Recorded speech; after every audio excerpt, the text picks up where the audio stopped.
இயேசு கிறிஸ்துவில் அன்பார்ந்தவர்களே, இன்று கடவுள் நமக்கு தரும் ஆலோசனை ஜெபமாலை ஒரு குட்டி பைபிள் என்பதின் அறிவுரைதான். அல்லேலூயா. தந்தையாம் கடவுள் மனித குலத்தை பாவத்திலிருந்து மீட்க தன் ஒரே மகன் இயேசு கிறிஸ்துவை மனிதனாக பூமியிലേക്ക് அனுப்பினார்.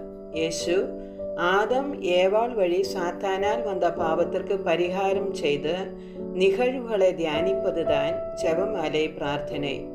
கடவுளின் மீட்பின் திட்டத்தை புதிய ஏற்பாட்டில் உள்ள வசனங்கள் வழியாக தியானித்து சொல்வதுதான் ஜெபமாலை. இது மகிழ்ச்சி, ஒளி, துக்கம், மகிமை என்று நிகழ்வுகளை நன்றாக பிரித்து 4 ஜெபமாலையாக சொல்கிறோம். ஒரு ஜெபமாலை என்பது 53 மணி ஜெபமாலை என்று சொல்கிறோம். 153 மணி ஜெபமாலை மகிழ்ச்சி, துக்கம், மகிமை, ரகசியங்கள் சேர்ந்து சொல்கிறோம்.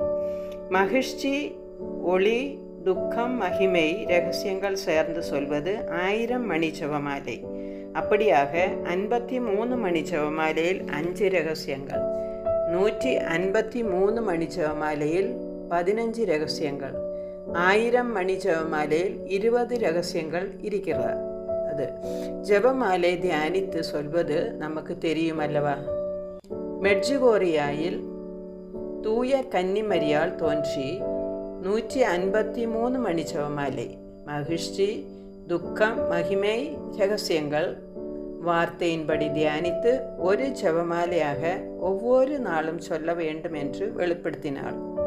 இப்படி நாம் 153 மணி ஜெபமாலை சொல்லும் பொழுது புதிய ஏற்பாட்டு வேத புஸ்தகத்தில் இயேசுவை பற்றியுள்ள நற்செய்தியை நாம் தியானிக்கிறோம். அதனால் நாம் புதிய ஏற்பாட்டு புஸ்தகம் வாசிப்பவர்களாக மாறுகிறோம். அதனால் ஜெபமாலையை ஒரு குட்டி பைபிள் என்று சொல்கிறோம்.